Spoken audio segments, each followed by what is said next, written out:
Masya, balik Baptist Church. Okay, kaya, oo nga, tumatanda rin, tatanda rin kayo. Okay, so, medyo babaan mo na lang gana ng konti. So, chapter 1 is the picture, kung papaano ka, inubog, paano ka nakakilala, that's the picture of a servant. Diba? Kanina nag-uusap kami ng mga kalalakihan doon, na minsan, hindi natin maiaasa sa isang tao. Matagal niya lang kilala ang Panginoon, matagal na siya nag-isa dito sa ano siya, pero hirap siya na lumago at mag-mature. So yung pangkatotohanan. Sa pangalawang chapter ay yung nandun na ang prayer. Kaya nga po nagkaroon ng prayer ang isang servant upang sa kanyang panalangin araw-araw, sa kanyang paglago sa buhay spiritual, na dapat siya ay nagiging siyang strong. At ang pangatlong chapter ay nag-uusap dito tungkol sa purity. Magbigay kayo ng example. Total marami tayo. Anong klaseng purity dapat mayroon ang isang anak ng Diyos? Dito muna sa kanan. What kind of purity? Dapat hindi tayo, dito po, sino? Isa lang. 5, 4, 3, 2, 1. Anong klaseng purity? Ang sinasabi ng Bible na dapat maging pure ang isang servant ng Panginoon. Siguro hindi ako na lang. Dapat pure kayo. Sabi ng Biblia, huwag tayo makikipamatok sa hindi natin kaparehas. Diba? Huwag tayong gagawa ng hindi alam ng karamihan sapagkat purity yun eh. Ang akala ng iba, matino kang Kristiyan, pero yung pala sa kabila, na pagsolo ka na lang, kung ano ginagawa ng kasamahan mo, ginagawa mo din. So that is purity. Dapat pure tayo doon at hindi tayo doon kasali. Then the problem, nabanggit natin last chapter 4, ang daming problem.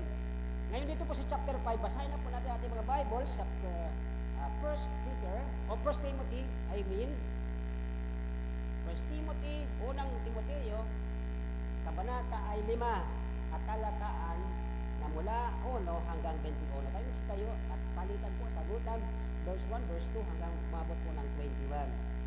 Chapter 5 hanggang verse 21, medyo malayo, pero at least sasakupin kasi yun. See, verse 1 po kayo, verse 1, begin. Review. But entreat him as a father, and the younger men as brethren. Hindi na tayo piling basta-basta lang sasagot-sagot. Kung totoong mananampalataya ka, inutos ito sa isang servant, sa isang Kristiyano. Okay? Verse 2.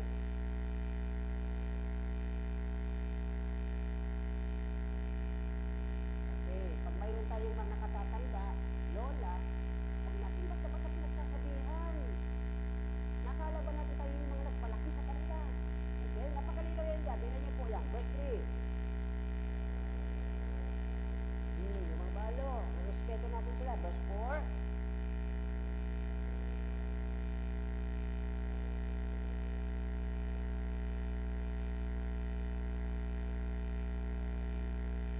Of course, verse 4 says, pagbalo, dapat yung anak na may trabaho at may kakayahan, alagaan sila bago ang church. Okay, verse 5. Insulate.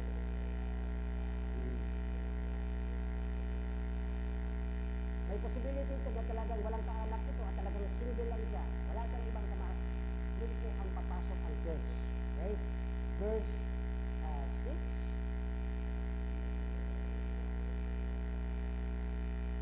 Verse 7. Mayroon pa rin binabanggit doon, diba? Verse 8. That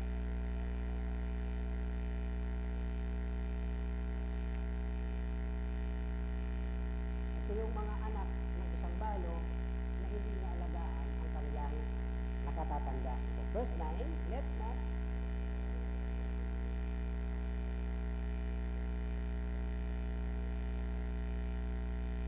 wala naman ganyan ngayon dito. Plus, nag-aasawa pa, wala na talaga. Kahit sa panahon nila, walang ganon. Okay. Ito pa, tinutukoy dito ay 60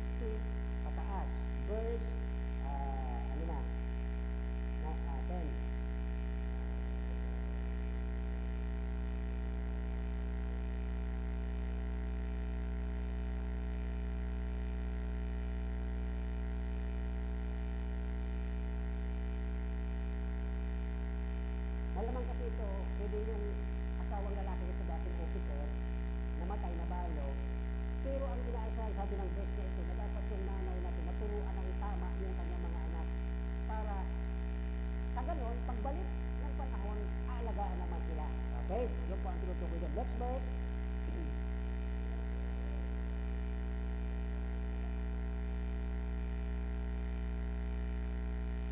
Okay, mamaya ko na po explain yan. Verse 12. Oh, medyo may problema yan sa verse 12. 13.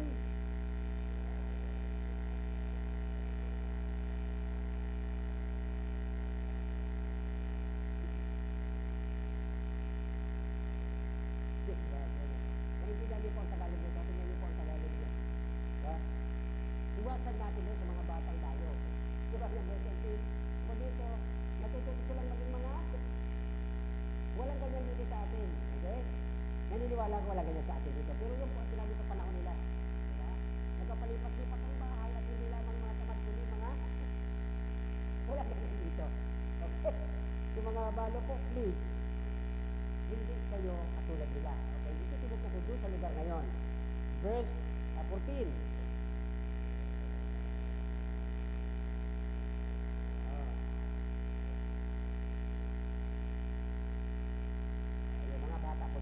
Verse 15, for some. Kasi madali sila, mga wicked kasi mga babae, nagagamit ng instrumento ng kaaway. Verse 16.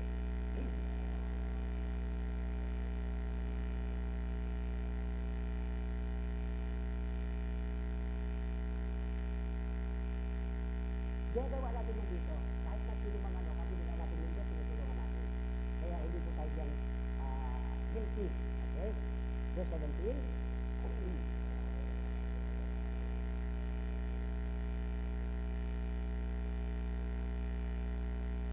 Ito yung maganda.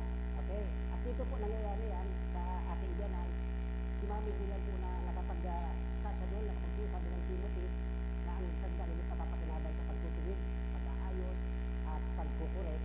Ay hindi naman yun. Marami siyang ginagawa dito na hindi alam ng karamihan. Okay? Tumutulong yan dito sa atin. Verse 18.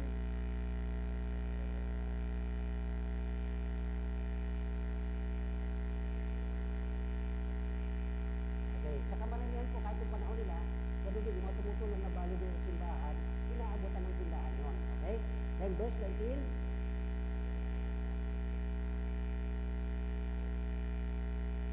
Dito ang magiging problema. Pag mayroong nag-aakusa na hindi man niya ito gumagawa, hindi man niya tumutulong. So, yun na po. At verse 20.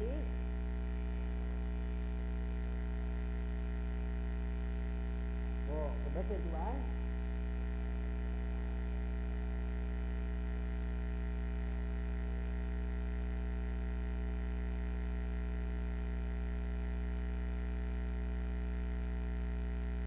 Okay, sa hapon po ito ang ating pag-uusapan, ang prosedur, ang pamamaraan ng isang katulad niyo at katulad ko. Hindi ba kayo magpapastor? Kasi po ang book of Timothy is pastoral epistle. Pang-pastor. Pero hindi ba ito applicable sa atin? Ang tawag po sa pastor ay servant. Ang tawag po sa Kristiyano ay servant din. So, pwede natin itong aralin, ano ba ang connection natin sa hapon ito sa chapter 5 bilang tayo ay mga servant ng Panginoon. Tayo po'y manalangin dahil salamat po sa hapon ito. Salamat po sa nabasa at naunawaan namin na mas nakapokus Panginoon ng chapter 5 tungkol po sa gawain at sa pagtulong sa mga nabalo at higit sa lahat ay may na-observa kami dito Panginoon bilang mga servant mo. Kami ay mga leaders, hindi man kami magpapastor, pero kami ay may mga hawak na mga ministry, Bible study, pagtuturo sa mga bata. Ang nawa Panginoon ay makuha namin, ay maintindihan kami na hindi namin magawa ang ayaw niya na sinulat niya sa Bible ay Timothy para wag niyang mapagsabihan ng mga nakatatanda o ano pa man. Katulad din namin Panginoon, may mga nakatatanda kami minsan ay baka nakalumalabis po kami, nakakalimot kami. Harinawa, gabayin niyo kami dalang Espiritu. Panginoon, tayo po mag-bless sa hapong pag-usap na ito. Tayo po ang may taas, may pangaral. Pangunahin niyo po kami, wala kami magagawa kung tayo sa pangalan ni Jesus. Amen. Pagbigas kayo po maupo. Ay, tatlong bagay, gagalin natin yung titingnan. Okay, so step na ito. Anong pamamaraan ang itinuro kay Timothy bilang bagong leader, bilang bagong pastor. Okay? Eh, pastor din kami magpapastor, pero ang tanong ko sa inyo, kung ikaw ay nanay, may anak kayo, may pamangkin kayo. Kung ikaw ay kuya, mayroon kang kapatid. Kung ikaw ay ate, may kapatid ka, tama? Then you are a servant of God. section natin ngayong hapon sa pastoral epistle na ito ni Pablo sa kay Timothy. Ito po ay sinulatan si Timothy ni Pablo about sa present problem sa local church na kung saan sila lalagyan nila na mayroon ditong pamamaraan na sundan ng bawat gustong magpagamit, gustong mag-ministry, gustong mag-alaga ng bata, gustong magturo sa bata. Lahat ito ay nakapaloob sa tinatawag ng pamamaraan ng isang servant ng Diyos. Pag sinabing servant ng Diyos, tayo po ay mga mabuting katiwala sapagkat mayroong dalawang uri ng katiwala sa Bible. Number one na katiwala doon ay ang bad steward. Diba? Isang araw, at ito minsan na iglesia pinibili, naalala ko, yung isang pinagpautangan, nasa lubong na yung may utang. Sabi niya, oy, magbayad ka na sa utang mo sa akin. Tapos sabi niya, pasensya ka na, wala akong pangbayad ngayon. Ang ginawa niya, sinaktan niya, hindi ka magbabayad, sige, pakukulong kita. Maya-maya, pagkapakulong niya doon sa may utang sa kanya, nasa lubong din siya, na may pinagkakautangan niyang mas malaki. Nung pagpunta niya doon, nakiusap din siya, pasensya ka na, wala pa akong pangbayad, kasi yung may utang sa hindi pa lang bayad. Pero may sinabi yung isa, sabi sa kanya, pambira ka, pagka yung mga taong may maliliit lang at may hirap kayo, hindi mo mapatawad, ay kung gawin ko rin kaya sa iyo, sabi nung kanyang napasautangan. The same with God, na siya nagbigay sa atin ng lahat, minsan nabigyan tayong mga makatalili. Nakikita lang natin yung iba, samantalang yung ating sariling buhay, hindi natin mapansin. Anong klaseng katiwala ka? Ikaw ba'y pagkakatiwalaan at mabuti? Or bad steward?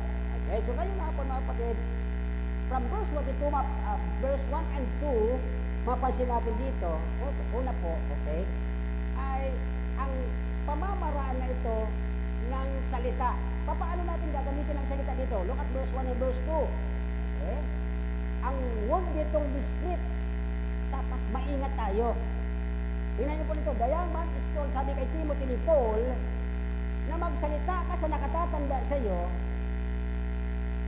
na mayroong disrespectful word. Ibang pasigaw.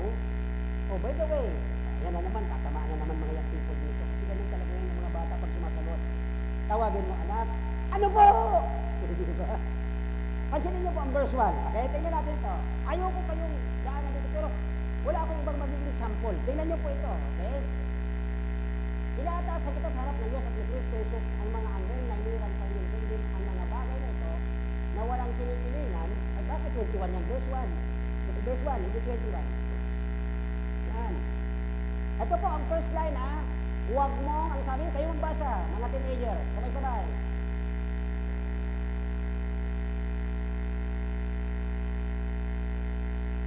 Unang inutos sa mga nakakabata. Teenager, makinig kayo. Sabay, basahin nyo nga ulit sabay-sabay. Begin. Huwag mo na may kundi pakiusapan ko nilang isang ama sa mga kabataan lalaki na tulad sa mga kapatid. May nakukuha na kayo kagad dito?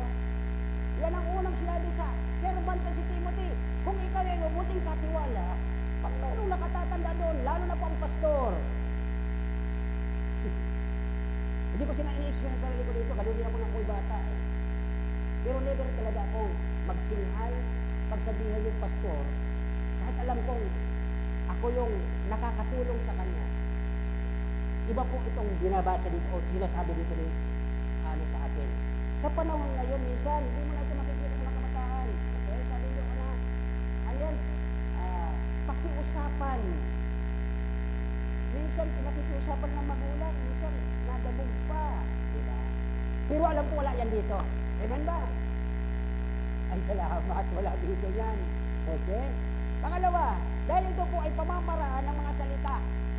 Ang banggit dito ni Paul kay Timothy sa verse 1, huwag natin i-rebuke ang elder na po, kundi itrato natin siyang bilang ama.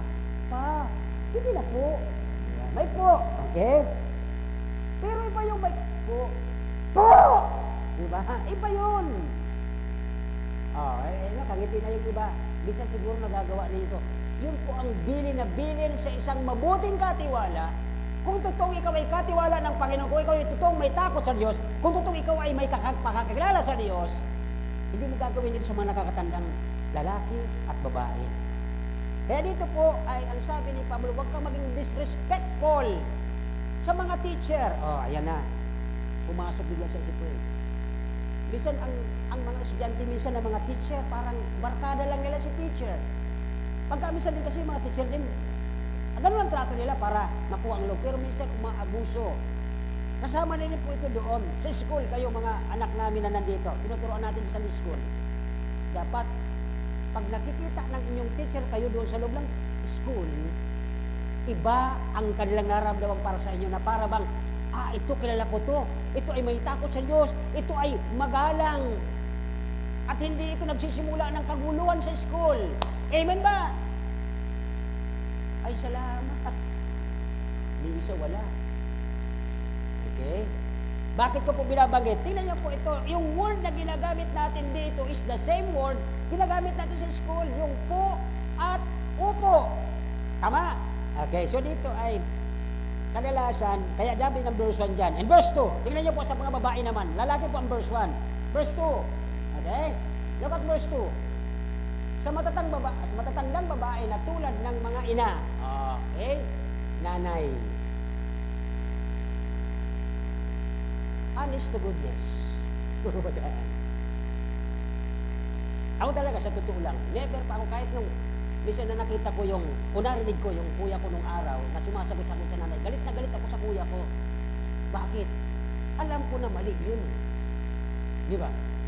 Tapos, ang sabi dito ng verse, sa matatandang babae na tulad ng mga ina at sa mga kabataang babae na tulad ng mga kapatid na babae na may buong kalinisan. Ano ang sabi ng verse 1? Huwag tayong magsasalita sa kanila ng magaspang. Mayroong pagiging parang wala kang galang. Di ba? Okay po ba yun? Naintindihan po ba? Okay, so iwanan na natin yan sa naunawaan na. Kasi pagkat dito po may mga kasamahan tayo, may mga katulad mga teachers. Kung ano ang batay nyo doon sa teacher sa school, dito rin po, kaya ang tawag po sa mga teachers natin dito, teach o teacher. Diba? Minsan nag-aalangan sila. Kasi dati biro-biro. Hindi po yan. Dapat ma-respeto natin sila. Para yung narinig ng bata na kasama natin, ay ganun pala ang tawag nito kay Ate Tin, teacher pala. Pag nasa loob mo sila, ay good morning po, Teacher Tin. Di ba nakapagturo ka, na nagamit ka ng Diyos bilang mabuting katiwala sa words. Tama? Okay. Pero pati dito ay mahalaga po ito. Ito ay pang pastor, pero hindi tayo pastor nga, sabi ko sa inyo. Pero sabi ng Romans, hindi lahat sa church nilagay. Naglagay ang Diyos sa church ng mga, ano yun? Hindi, yung unang, missionary, anong tawag doon? Evangelist. Diba? Ano susunod? Di ba? Alam niya. At tapos panghuli doon, mga pastor, teachers. Sino yung teachers? Kayo yun. Ang dami teachers natin dito at pag-graduate na sila. Kaya yung word na ginamit sa verse 1 and 2, napakahalaga. Sa nanay, sa tatay, dapat hindi tayo gagamit ng magaspang na salita. Alam niyo mga kapatid, mga young people, makinig kayo, minsan may umaga na, wala kayo sa tamang gising. Tapos kinakausap lang kayo ng nanay niyo, sabihin kayo, anak, hindi ko pa. May ginagawa pa po nga ni. Di ba? Tama ba yun? Mali. What will the people of God says? Mali yun eh. Dapat, unawain natin na tayo po ay mga katiwala ng Diyos. Ang sabi ng Biblia, sa verse 1 and 2, na dapat rebuke not. Huwag natin pagsisingkalan, huwag natin bibigyan ng harshful word ang sino mga nakatatanda sa atin. Yan po ang kabilin-bilin ni Pablo kay Timothy. Dahil bata siyang pastor. May mga gusto kanyang pinagpapastor, ang dami mga officers doon. Doon po sa lugar na yun, sobrang tatalino ng mga tao. Na kapag nagsasalita ito, para bang mga all-knowing. Okay? Number 2 na tayo. Okay? Ito yung pamamaraan patungkol sa words, the procedure of the word. And then, verse 3 to 16, pamamaraan o procedure ng mga widows. Ano ba ang dapat gagawin o paraan ng isang katiwala ng Panginoon, mabuting katiwala, sa mga naging balo? Okay, verse 3 to 16. Okay, sino ba ang mga balong ito? Siyempre, yun yung wala na yung asawa nila. Okay? Siguro may bata, may 40, may 50, may 60. May binanggit doon, 3 score. Yan po ay 60. Okay? Now, dito po sa verse 3 and 5, wala itong mga kamag-anak. Look at verse 3. Tingnan niyo po ang verse 3. Okay? Parangalan mo ang mga bayan lalo na tunay na balo. Pag sinabing tunay na balo, wala na itong anak. Siguro wala silang anak ng mabalo. Wala na siyang ibang kamag-anak mahal sa buhay, kundi ang nasa simbahan. Yung pinag-uusapan namin kanina mga men. May mga tao, sobrang ayaw sa simbahan. Ang hindi nila alam, ang mga tao ng Diyos, ang mga tao sa simbahan, yun ang mga magmamahal sa kanila sa huling panahon na wala na silang magmamahal sa kanila. Alam niyo ba yon? Ito yung binabanggit sa verse 3. Dumating man ang panahon na ipagkanulo ka ng mga kapatid mo, hindi ka kilalanin bilang kapatid. Pero maasahan mo ang Panginoon na mayroon kang kapatid sa loob ng simbahan na hindi ka niya niiwan kahit anong mangyari. That's verse 3. Look at this. Parang alam mo, ang babaeng balo na tunay na balo na walang kamag-anak, single na balo talaga. Wala na talaga siyang anak, walang apo, walang ano. Yan ay sulo. Yan po dito ay windows in need. Kasi talaga in need. Okay? Tunay, di ba? Tunay na balo. Okay? And then, sino ba ang mag-aalaga dito kung wala siyang mahal sa buhay? Okay? Siyempre, dapat ang pamilya muna. Dahil balo siya, dapat yung anak niya, kung kaya na maghanap buhay, yan ang bubuhay. Kaya lang mga kapatid, okay? Sabi doon ay sons and daughters, pamangkin, at kung ano-ano pa, verse 4, verse 8, hanggang verse 16, tingnan niyo po. Verse 4 muna, verse 4. Ngunit kung ang sinong babaeng balo ay may anak o apo, kaya ang matutunan muna nila ang kanilang banal na tungkulin. Nakakantindi ba kayo? Lalayo na. Tumatagos sa mga mata nyo doon, parang layo ng isip ninyo eh. Pag mayroon kayong kilalang balo at kamag-anak ninyo, yun po ang tungkulin ng ating mga anak, apo. Ayan, di ba? Anak, apo, kaya ang matutunan muna nila ang kanilang banal na tungkulin, alalahanin mo. Lumakad ka man ang, ano yun? Ang hindi lumingon sa pinanggalingon, mahulog man ay malalim. Tama? Ayun, at least gising pa kayo. Di ba? Di ba? Yan po ang tinutukoy dito eh. May balo sa church. Aarapin ng church. Pero mayroon anak yan. Let the son or the nephew alagaan ang kanilang mahal sa buhay. Hindi mo na iaasa yan sa church. Verse 4. Okay? Kaya sabi yan, at gantihan ang kanilang mga magulang. Nakikinig ba kayo? Gantihan ng iyong mga magulang kung paano kayo inalagaan kayo maliliit hanggang nag-grade 1, nag-grade 5, grade 6, hanggang nag-high school. Ang problema, nung mag-high school kayo, natuto kayong sumagot-sagot. Na para bang hindi kayo inalagaan maliliit. Yun po ang sinasabi ng verse. Okay? Sapagkat ito'y kaaya-aya sa... Saan daw? Hindi ko kayo pinagagalitan. Nag-aaral tayo. Okay? Baka mamaya sabihin, pinagagalitan kayo. Itinuturo ko sa inyo na dapat ganito ang inyong mga ugali. At mas malapat ang... Babalikan ko na saglit, ha? Mayroon akong na-experience. Kung kailan mo inaalagaan bilang pastor, bilang tatay, balik pang verse 1. Huwag nyo nang ibalik kayo sana. Sabi dito verse 1, rebuke not an elder. Alam nyo, isang galit pa doon sa elder. Galit pa sa pastor. Dahil ikinokorek siya. Una-unawa na ninyo, mga kapatid, mga kabataan. Kung saan mo babalik-balik na rin man yan, babalik at babalik yan na wag kang kukontra sa pinadala ng Diyos para ikaw ay i-correct, alagaan, at palakihin na may maayos sa paningin ng Panginoon. Okay? Next verse, sa verse 4 ay ang verse 8. Okay, verse 8. Look at verse 8. Okay? Nasa pangalawa ng W tayo, ha? Una, pamamaraan ng salita, huwag tayong sasagot-sagot, huwag tayong pabalang-balang kung sumagot.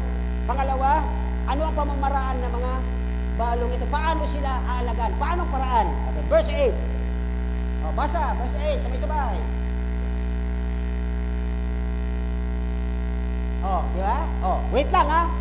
Kung ang sino man hindi, anong ibig sabihin nito? Umaalaga, di ba? Sa kanyang, ano daw? Lalong-lalo na sa kanyang sariling, tinatanggihan niya ang na siyang masahol pa sa hindi mananampalataya. Kaya mahalaga po, mga teachers, ihayag ninyo ang kaligtasan na si Kristo nagdusa para sa kanila, para yung kanilang maramdaman pagmamahal ng Diyos na nagdusa, dinurog ang mukha niya, hindi siya binuhay doon, pinalo ng maso ang kanyang tuhod, silaksak ang espira ang kanyang tagiliran, tumulo ang dugo sa kanya, alang-alang sa kanila at sa iyo at sa akin, lalong-lalo sa kanilang mga magulang, ang sabi ng Panginoon sa kanyang kautusan, igalang ang iyong ama at ang iyong, kaya lang, minsan pag hindi, naalala ko tuloy yung isang young people namin noon, meron siyang kapatid. Ang tatay niya ay naghahatid sundo katulad ng paglinggo na sundo ng mga members. Sabi nung bata nung papasok, gumagana niya sa lamesa. Ano siya, nakabihis na siya. Tapos ano yung pagkain? Sabi nung nanay, ano, ba't ikaw mo kakain? Ano, papasok ba ako? Sabi nung, bakit? Ayan na yung baon mo, ano pang kailangan mo? Yung pala yung baon, wala pa. Yung baon ko, wala. Kagaspangan. Alam niya ba kung paano mag-ano ng pera? Hirap na.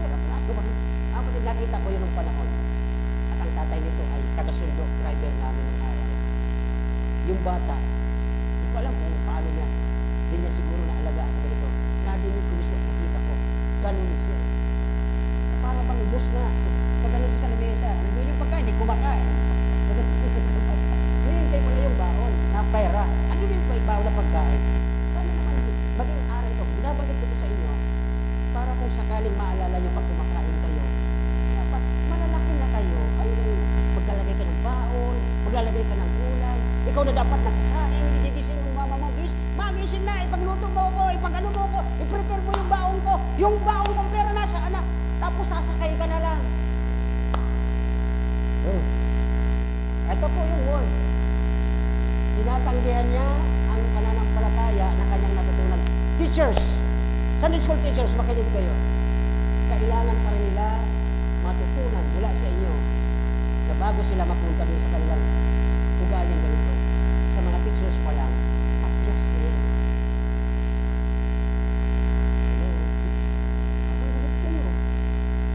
Nag-explain lang ako na salita ng Diyos. Diba?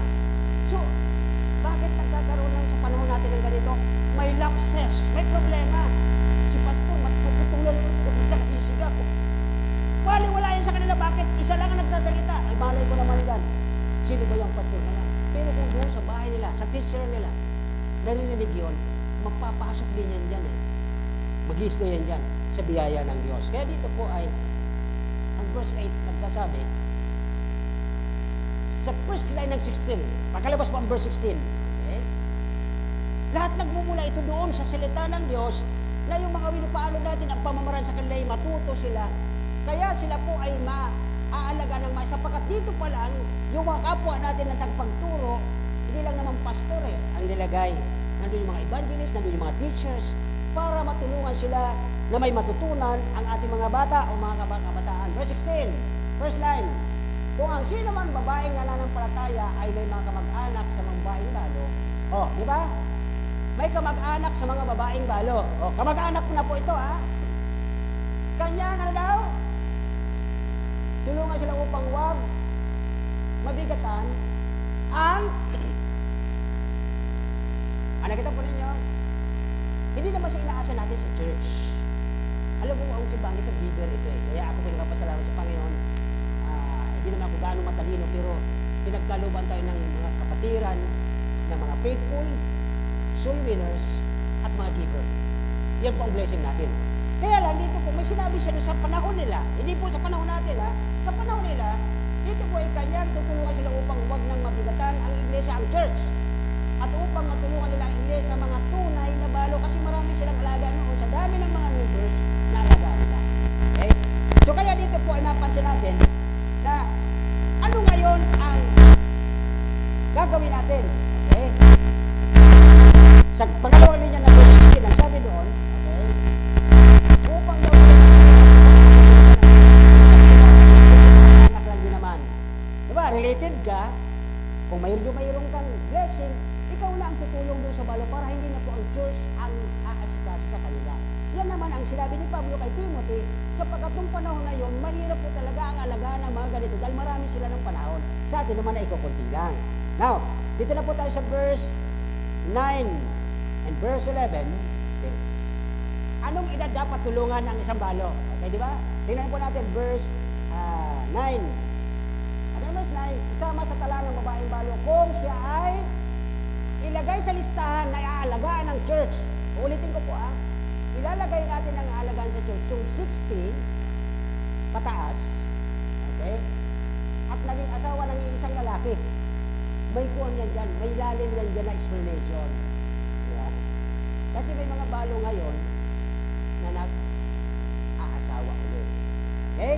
So, yun po ang tutubo dyan. Kaya dito po, okay, dagdag natin ang verse 11. Verse 11,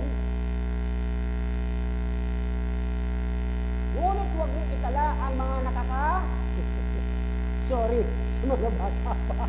Pag wala pang 60, di pa po kayong kasali. Okay po ba yun? Di ba? Natatawala ako nito kasi biblical po pala ito. Di ba? Tingnan nyo, huwag ninyong itala o ilista ang mga kabataang babaeng balo sapagkat nang magkaroon sila ng masamang nasa sa naghiwalay sa kanila kay Kristo ay nais nilang mag-asawa kasi nga bata pa. Dala ng bugso ng kanilang laman. Iniingatan po yan ng Biblia na kapag hindi pa 60, hindi ka pa pwedeng tulungan ng Diyos sapagkat may pang-asa na magpapaligaw ka pa. Naalala niyo yung mga biroan nyo, mga balo, diba? Natatawa lang ako sa inyo, no? Di ba? Nabuhay na kayo ngayon. Bakit? Biruan sila. Pastor, basta pumayag ka, mag-aasawa kami. Sige ba lang sa buhay mo? Di ba? Sapagkat biblical yun. Na wala pang 60, may tendency pa yan, magpapaligaw pa yan. Okay ba yun? Saka, nahuli kayo. Hindi ba? Yan ang sinasabi ng Bible. Okay po? Ito naman po ang kasing rason ko. Which is totoo naman kasi talaga. Kisa magkasala nga naman yan. Pero ako po ganito. Paano ka magkakasala? Dati mo nang alam yan. Bakit ka pa mag-interest yan? Di ba? Yan lang naman, napakasimple lang naman eh. Alam mo na yan eh. Ibig sabihin, yun ang pagnanasa ng iyong iba ang pag-ibig sa pagnanasa. Iba ang love sa L-U-S-T. Okay ba yun? Nagkantinan na po. Ganda lang ako. Baka may sabi ako hindi maganda. Okay po ba yun? Okay lang. Mag-ini naman kayo kung okay sa inyo. Baka mamaya lumalabis na ako dito. Okay lang. Next. Okay? Sabi dito, upang magkaroon sila ng masamang nasa na naghihiwalay sa kanila kay Kristo. Pag dumating, ang kotse niya ay 10. Puro Mercedes-Benz. Pastor, ito na yung pinag-pray ko. Pasensya ka na. Ito yun. Yan ang maghihiwalay sa inyo sa spiritual at yung material. Okay ba yun? Kalimutan na natin ito. Hindi magandang topic. Biblical ito. Okay? So, next na tayo. Okay? Verse 14. Yung mga nakababata. Verse 14. Diba? Verse 14 na yan, diba? 14. Okay? Verse 14. Yan. Kaya nga, ito sabi ni Pablo I will therefore, kaya nga, ibig kong magsipag-asawa ang mga batang babaeng balo. O, yan yung sinasabi ko sa inyo di ba? Pag-aralan nyo ito, kasi doon sa unang verse 11, nadadaya sila ng kanilang mga gusto. Flesh. Okay? Pero may sinabi siya, ibig kong magsipag-asawa ang mga batang babaeng balo, mga anak, mamahala ng samayan, huwag magbigay ng kaaway ng anumang dahilan upang sa panlilibak para hindi kayo masira na may kwento. Okay? So yun po ang dito na ang mga younger ones na ito, pwede sila kung pwede, kung kaya pa. Ito po ang rason sa atin. Isa sa mga dahilan, una, kung bakit hindi na nga pwede sa atin. Panahon nila pwede. Sa panahon natin, number 1, pag mayroon kang illness na iniingatan, are you listening? Pag mayroon kang sakit sa puso at dangerous sa iyo ang magbuntis, huwag mo nang pag-interesan ang utos ni Pablo sapagkat delikado ka. Tama po ba ako? Ayaw nyo sumagot. Di ba? Halimbawa, siyempre, pag manganganak yan, at mayroon niyang bilang mag-asawa, mayroon yan mga epekto sa kanyang illness. Magre-react po yan, magre-react din sa kanyang sakit. Pwede niyang ikamatay. Pero sa Bible lang sabi, pwede mag-asawa kung walang karamdaman. Okay po? At least doon na lang tayo para wala nang mga chuchuburitsi pa. Okay? Kaya dito po ay dapat hindi sila divorsyado. Verse 9. Balik lang tayo sa verse 9. Itong tinutuloy na verse 9. Okay? Kapag divorce, hindi po yan tinutulungan ng church. Malinaw po ba? Pastor, bakit divorce? Verse 9. Nakating. Okay? Isama sa tala ng babaeng balo kung siya ay 60 taong gulang at naging asawa ng kasi pag divorce, di ba? Divorce. Dahil divorce sila, mag-aasawa ulit. Hindi yan pinatitulutan na ang church ay tutulong yan. Malinaw na po? Okay. Okay. Malapit na tayo matapos. Dito na tayo sa pamamaraan. Number 3 tayo. Number 1, ang pamamaraan ng salita, paano natin gamitin sa nakatatanda, lalaki at babae. And then, ang pamamaraan kung paano ang mga balong ito alagaan at yung dapat mag-asawa at hindi dapat at bakit hindi dapat tutulungan ang mga divorce. Ang divorce, hiwalayan mo para sa isang gusto mo. Did you get the point? Kaya minsan, ako po mismo kontra sa divorce. Bakit? Parang yan eh. Iwanan yung partner niya, hindi divorce para makuha niya yung gusto ng mas okay na mag-gusto. Number 3. Okay? Ang pamaraan ng salita, ang pamaraan ng mga balo o widows, ang pamamaraan kung ano ang kahalagahan. The word. Okay, verse 9 sabi doon. Okay? Sabi ng verse 9 ay to be cared. Ilista yung dapat naalagaan, dapat huwag nang isali yung mga bata pa sapagkat may tendency pa sila. It must be 60 years pataas, hindi bata. Ibig sabihin, itong 60 years old na itong balo, alam niyo ang ginagawa nila sa church ng panahon nila? Nandun sa simbahan, nagtatrabaho yan. Nagtuturo sa mga bata, nagka-counseling sa mga nakatatanda, at sila po ay minsan sa paglilinis, katulong sila. Yun ang trabaho ng mga balo ito, kaya sila po ay natutuwa ang mga membro ito doon, na inaalagaan sila nito sapagkat talagang honorable ang mga balong ito sapagkat may ginagawa sila sa church, nagtutulong sa spiritual, nagtutulong sa physical. Okay? So yung ang kalagayan talaga ng sinulat na ito ni Pablo kay Timothy. Okay? Yung nagro-role bilang faithful to teach yung balong babae. Yung balong lalaki, faithful to preach. Yun po ang tingnan natin dito. Kaya sila inalagaan ng simbahan kasi matatapat ito sa pangangaral. Ang lalaki at ang babae nagtuturo sa mga bata, nagsusuro sa school at nagka-counseling. Yan po ang tinutukoy dito sa verse 9 na ito. Yung pamamaraan kung paano sila naging kahalaga o napakahalaga sa gawain. Ayon sa verse 9 na siya ay 50 taong gulang pataas at naging asawa ng isang lalaki na ang trabaho nila sa loob ng simbahan spiritually, nakapagka-counseling ang mga lalaki nagpi-preach at ang mga kababae nagka-counseling at nagtuturo sa mga bata. Kaya dito mga kapatid, na dapat ang anak ng isang servant ng Panginoon lumalakad ng matuwid or upright, lumalakad ng maayos, be cautious, maingat, sapagkat pag mayroong matanda, hindi nila sabihin ito nagsasabihan. Yes, na tama ang Timothy na the scripture is given by inspiration, profitable for correction, instruction, that the man of God may be perfect. Hindi dapat ikaw mali ginagawa mo, dapat hindi po ganon sa isang nakatatanda. Irespeto natin sila. Yun po ang sabi ng verse 1 to 25. Pero nagkaroon po dito ng akusasyon, verse 19. Look at this accusation. Dapat kasi inaasahan nila na ang mga lalaki at babae doon ay upright, matuwid. Verse 19. Ano ang nangyari? Verse 19. Okay? Tingnan natin ang nangyari ito. May accusation sa kanila. Inakusahan sila. Ano ang nangyari? Huwag kang tatanggap ng sumbong laban sa matanda. Okay. Mga kapatid, sa mga simbahan na nawawala ng pastor, di ba may mag-ano muna yan, may mag-interim, may magpapastor muna dyan. Lumalabas yung mga older men, older women. Hoy, bago kang pastor, di ba? Kami yung mga ano dito naasahan. makinig ka sa amin. Balik mo sa verse 1. Dapat hindi natin sila nagsasabi sapagkat sila ay mga alipin at mga ano ng Panginoon, di ba? Mga, nawala yung word ko.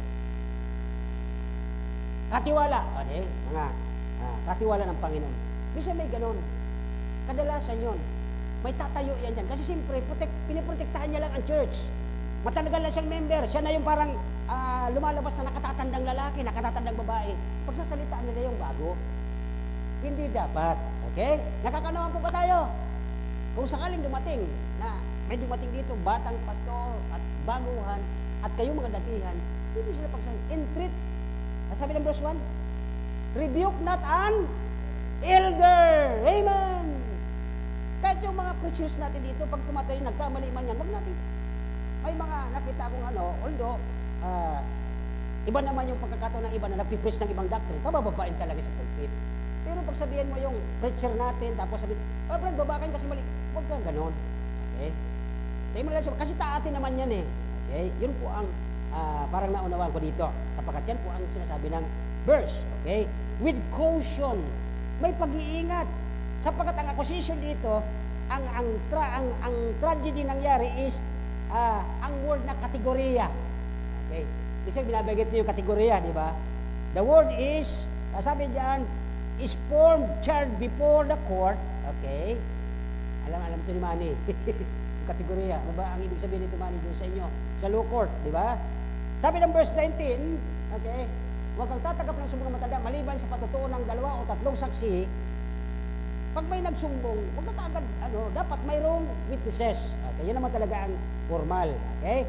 At nagkaroon sila ng action sa pagdating ng verse 20. Next verse, ang sabi doon, nagkaroon sila ng action dito. Sabi ng verse 20, sila naman ay nagpatuloy sa pagkakasala, ay sawayin mo sa harapan ng lahat. O, di ba? Kung ganon, may nagsumbong, dapat may witness. Okay, nangyari na yun dito sa atin. May nagsumbong, idinala rito, may witness. Pero, ang nangyari, kalooban pa rin ng Panginoon. Okay, so dito, sabi niya dyan, ay ang sila namang nagpatuloy sa pagkakasala ay sawayin mo, di ba? Sawayin natin sila. Mali yan. Huwag niyong itutuloy yan. And then, sabi rito, harapin ang lahat upang ang iba na may matakot. Kaya po nagkakaroon po tayo ng paglilitis sa loob ng simbahan.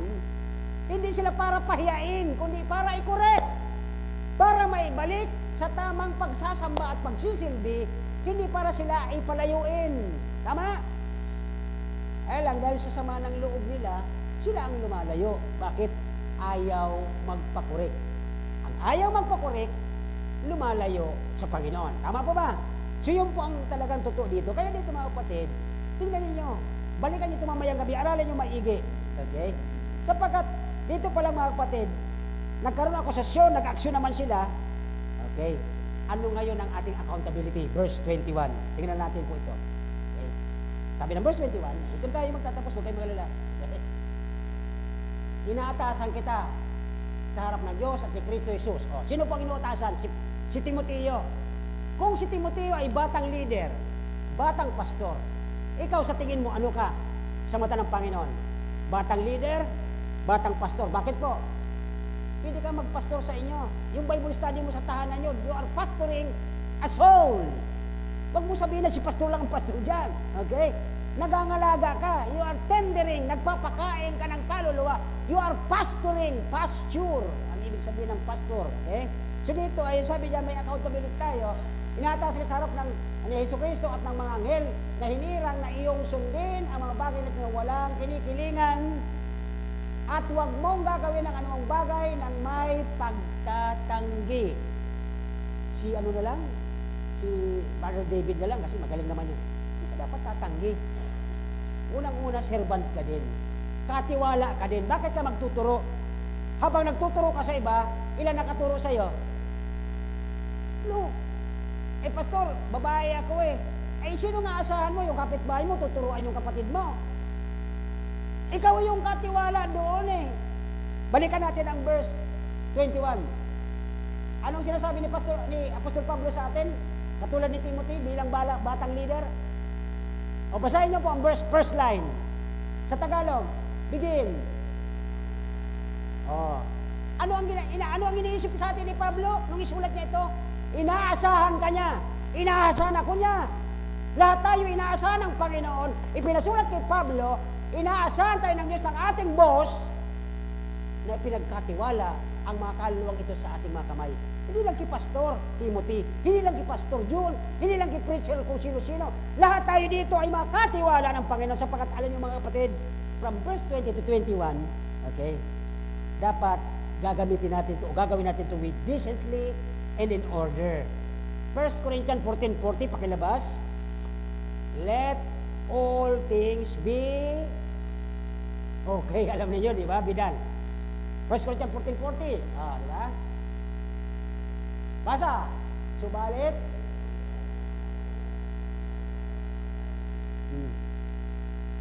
Kaayusan ba to? Listen. Kaayusan ba to? Inaasa mo sa mga palsong mangangaral ang pag-aalaga sa kapatid mo? Kaayusan ba to na hinahayaan mong kapatid mo nakikinig doon sa mga palsong mangangaral? Kaayusan ba yon? Oh my friend, oh. Inaasahan ka ng Diyos. Inaatasan ka. Okay? Kaya dito mga kapatid, okay, kapag isang nakatatanda, naging guilty sa kanya ginagawa, okay, kung totoong talagang guilty siya, tatawagin po yan dito, may magsusulat sa pulpit, Pastor, inaakusahan ko si Brother David na mayroon ako nakitang hindi sa kanya tama bilang anak ng Diyos, dapat mayroon kang witness. Okay ba yun? At ang witness na ito tatayo para patunayan yung sinasabi mong akusasyon.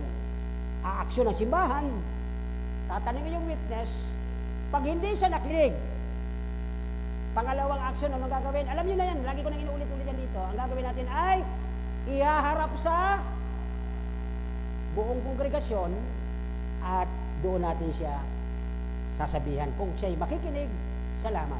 Kung hindi, ibigay na kay Satanas ang kanyang katawan upang hindi na siya pamarisan. Nakakaintindihan po ba?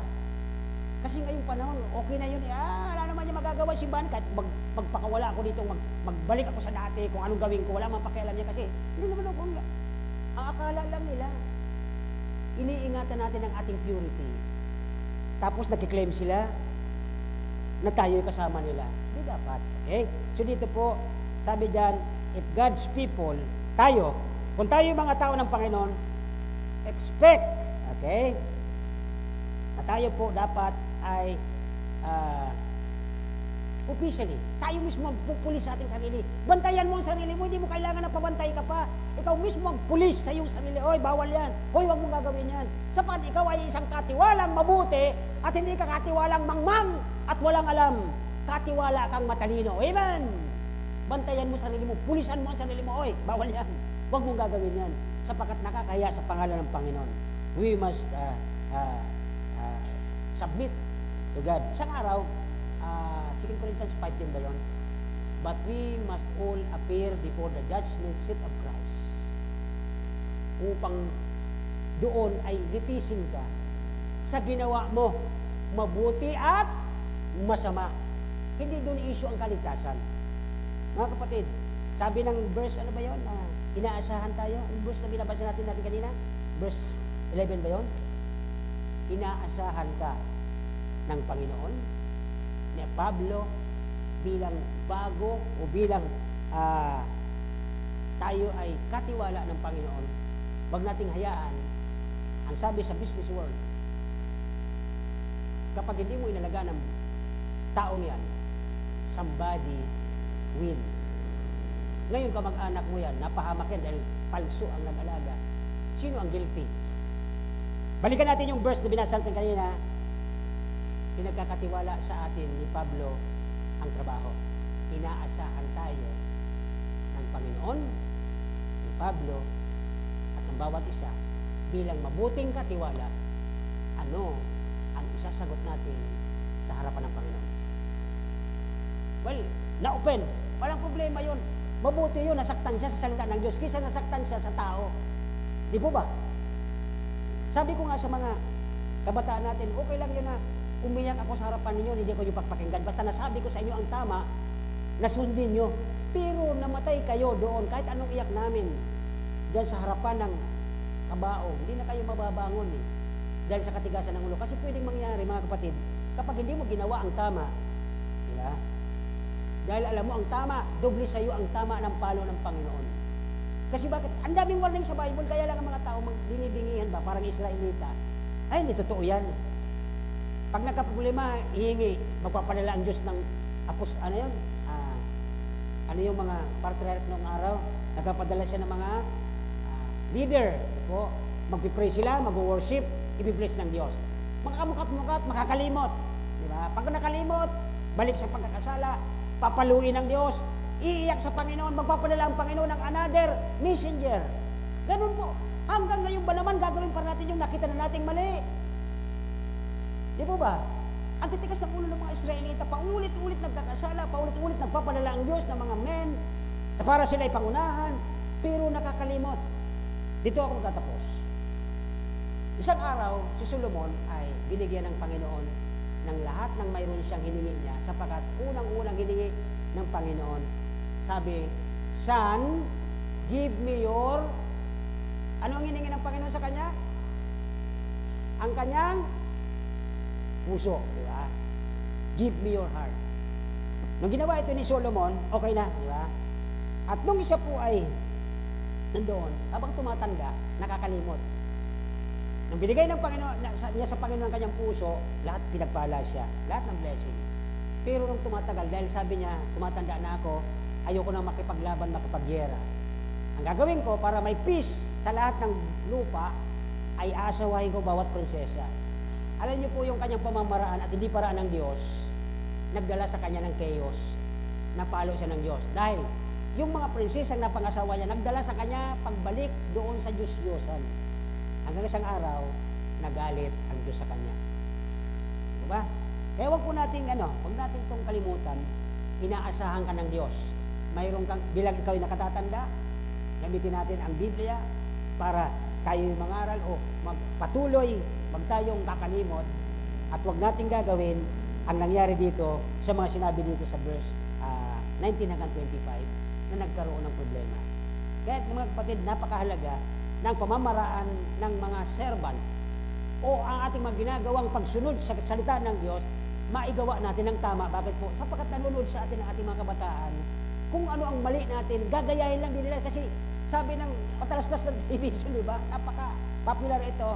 Kung ano ang nakikita ng bata sa matanda ay tama, gagawin nila ito. Di ba? Kaya kasi anong gawin mo, yung bata hindi nakakaintindi kung tama at mali eh. Pero dahil ginawa mo, akalain niya tama ito eh. Which is mali naman. Kaya dapat mas mahalaga ang salita ng Diyos ang ating matutunan, malaman, ipamuhay, at gawin ng tama ang lahat ng nakasaad yan. Lastly, tayo po ay inaasahan bilang mabuting katiwala, huwag nating iaasa sa iba ang trabaho natin. Ay kung magsitayo at tayo mag-close, ano ang pamamaraan mo bilang katiwala ka ng Diyos? Anong paraan ginagawa mo sa bahay? Pagdating ba ng bahay ng iyong mga anak, pinababayaan mo lang bilang isa kang leader na bata man, sabihin mo kung bata kang leader, ikaw pa rin naman ang nakatatanda. Bago sila matulog, bago sila kumain, pakakain, maghugas, sabay-sabay bago matulog, magbukas ng Bible, gagawin natin ang tama. Sa mga tatay, tayong mga tatay, na bago tayo matulog, unahin natin ang salita ng Diyos. Alam nila, ginagawa natin ito upang nang sa gayon ay di tayo malayo sa kalooban ng Panginoon. Inaasahan kayo ng Diyos, inaasahan tayong lahat ng Diyos. Hari nawa, sa pagdating niya, hindi niya abutan tayo, walang ginagawa. Nakaupo, pinababayaan ang ating mamahal sa buhay. Pamamaraan ng mga mabuting katiwala. Tayo po'y manalangin, nagailan Diyos. Salamat po sa hapong ito. Salamat po, Panginoon, sa napag-usapan namin ngayong hapon bilang na kami hindi basta-basta magsasalita ng masama sa nakatatanda, respeto, igalang, kahit yan po ay mga preacher lamang, na dapat ay respeto namin sila, alang-alang sa iyong salita, at gayon din naman, Panginoon, ang aming mga mahal sa buhay, na harinawa ay kung anuman ang aming ginagawa sa labas at sa loob ng aming pamilya at ng simbahan, huwag kami makagawa ng masama sa iyong harapan upang hindi maging kasiraan sa kabuuhan, upang hindi mapagtawanan ang pangalan mo, bilang kami ay mga mabuting katiwala, At kapag kami nandun sa aming mga lugar ng trabaho, lugar ng eskwelahan, hindi nakikita ang masama naming mga pag-uugali, kundi makita sa amin ang mabuting ugali ng isang mabuting katiwala na sinusunod namin ang iyong salita. Habang po nakayuko, nakapikit ang ating mga mata, sino po sa inyo magsasabi, Panginoon, harinawa, magmula sa oras ito hanggang sa matapos ang buong taon na ito ng 2026, harinawa, Panginoon, maasahan mo ako bilang mabuting katiwala. Hindi ko gagawin ang ayaw mo, higit sa lahat, susundin ko po ang iyong salita. Patawad po sa hindi ko pagkagawa nito at nakakagawa ako ng kontra sa iyong puso. Patawarin niyo po ako, Panginoon. At harinawa, maasahan niyo ako bilang mabuting katiwala at hindi ang masamang katiwala. Dakilang Diyos, salamat po, Panginoon, sa hapong ito, sa bawat isang nakabalik, umattend, nag-stay. Salamat po bilang katiwala kami. Inaasahan mo pala kami sa mga bagay na hindi naman kayang ituro ng iba, na walang takot sa iyo, walang pagkakilala sa iyo, kundi kami lamang na nakakakilala ng iyong salita, nakakaalam ng iyong katotohanan, ang inaasahan mo na magturo ng katotohanan sa kapwa namin. Pangunahan niyo po kami ng karunungan, Banal na Espiritu, samahan niyo po kami, kayo po mag-lead, mag-teach sa amin, sa bawat gagawin, sasabihin, na ang sabi sa Mateo, na huwag kami mag-alala kung ano sasabihin sa mga nakakataas na opisyal, sapagkat kayo magbibigay sa amin ng darapat na salita upang nang sa ganoon, makilala nila kayo bilang Panginoon. Ingatan niyo po kami sa aming pagtatapos, pagpalaan niyo po na sana yung mga natutunan na ringgit namin mula kanina umaga hanggang ngayong hapon, maisabuhay namin, maipakita namin doon sa mga taong wala pang pagkakilala sa iyo, mga pupunta ng impyerno, sana po makinig sila sa aming mga magandang balita na ikaw ang tagapagligtas upang magawa namin ang aming trabaho bilang mabuting katiwala. Inaasahan mo sa mabuting gawain sa lugar na ito sa pangalan ni Jesus. Amen. Amen.